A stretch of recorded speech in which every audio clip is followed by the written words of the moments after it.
Assalamualaikum warahmatullahi wabarakatuh. Alhamdulillah, salatu wassalamu ala rasulillah. Amma ba'd, kaum muslimin yang dirahmati oleh Allah subhanahu wa ta'ala.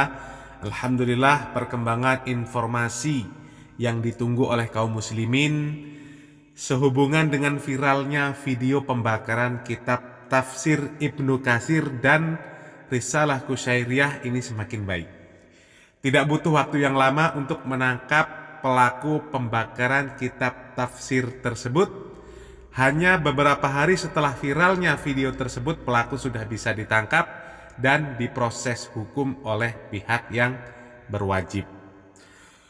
Pelaku ini adalah Sultan Habib atau Habib Fitriya yang sudah menjadi tersangka, dan sementara dua temannya yaitu inisial F dan MS ini menjadi saksi atas kejadian pembakaran kitab tafsir Ibnu Katsir dan Risalah Qusyairiyah tersebut.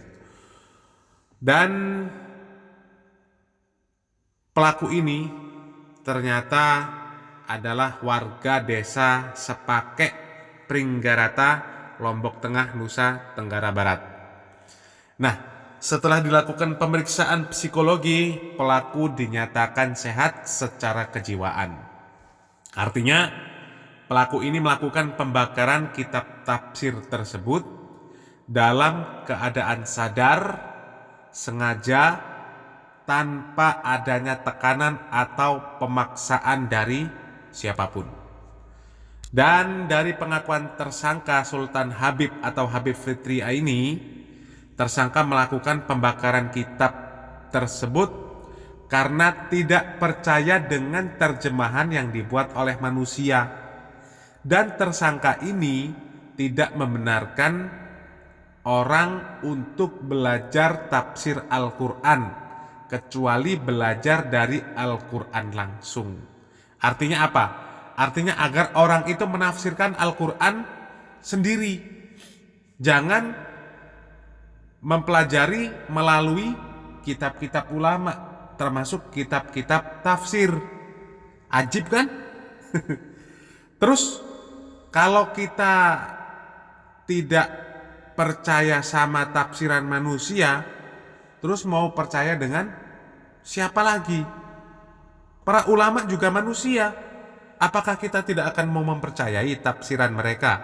Seperti ulama-ulama yang terkenal, yang masyhur namanya. Salah satunya Al-Imam Ibnu Katsir. Para ulama juga manusia. Hanya saja mereka diberikan kelebihan, keilmuan, dan kemudahan oleh Allah Subhanahu wa ta'ala untuk bisa memahami Al-Quran dengan baik dibanding manusia yang lain. Mereka pewaris para nabi. Mereka mewarisi risalah agama Islam ini agar disampaikan kepada manusia. Lah, ente siapa? Kok bisa-bisanya mengatakan nggak mau percaya dengan tafsiran manusia? Gimana? Apalagi ternyata diinformasikan bahwasanya pelaku pembakaran tersebut atau tersangka ini masyarakat biasa, bukan ustadz, nggak pernah mondok. Gimana bisa mau memahami Al-Quran dengan sendiri? Al-Quran bahasa Arab, ente bisa kagak bahasa Arab? Sahabat Rasul saja orang Arab asli, nenek moyang mereka orang Arab, mereka lahir sampai tua di Arab, paham bahasa Arab. Itu saja mereka masih ada yang tidak paham akan maksud Al-Quran, kecuali dijelaskan dengan orang-orang yang baik pemahamannya, dijelaskan orang yang tahu maksudnya. Kok ente yang gak pernah mondok, gak punya gelar ustadz, apalagi mondok aja gak pernah, bahasa Arab wallahu a'lam, kok mau belajar langsung dari Al-Quran? Astagfirullah. Allah yahdikum.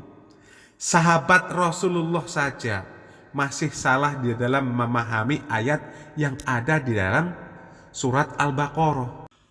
Para sahabat awalnya tidak mengetahui bahwa itu adalah kiasan, dan diriwayatkan di dalam hadis dari Adi bin Hatim radhiyallahu an berkata, ketika turun ayat hatta yatabayyana lakumul khaytul abyadu minal khaytil aswad, mereka itu meletakkan tali hitam dan putih di bawah bantal, kemudian melihatnya di waktu malam, akan tetapi tidak jelas baginya.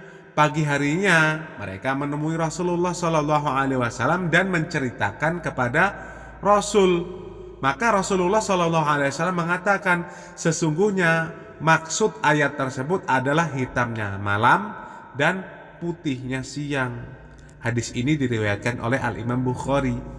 Sekelas sahabat yang orang Arab asli, faham bahasa Arab saja masih salah faham, masih salah di dalam memahami maksud ayat Al-Quran ini. Ente mondong gak pernah, ustadz bukan, mau belajar langsung dari Al-Quran. Parah. Dan yang tidak kalah penting juga, pelaku pembakaran kitab tafsir Ibnu Katsir dan Risalah Qusairiyah tersebut itu mengaku kalau dia itu Ahlus Sunnah wal Jamaah, disingkat Aswaja, dan bukan pengikut aliran sesat. Nah, Wahabi kan dikatakan aliran sesat tuh oleh banyak orang. Kan banyak yang bilang Wahabi sesat, berarti bukan Wahabi dong pelakunya. Jelas bukan Wahabi. Siapa mereka sebenarnya dan apa maksud mereka melakukan pembakaran kitab tersebut? Tunggu saja informasi selanjutnya. Jangan lupa klik subscribe, like, komen, dan share video ini agar mendapatkan notifikasi perkembangan informasi selanjutnya dari channel ini. Terima kasih. Wassalamualaikum warahmatullahi wabarakatuh.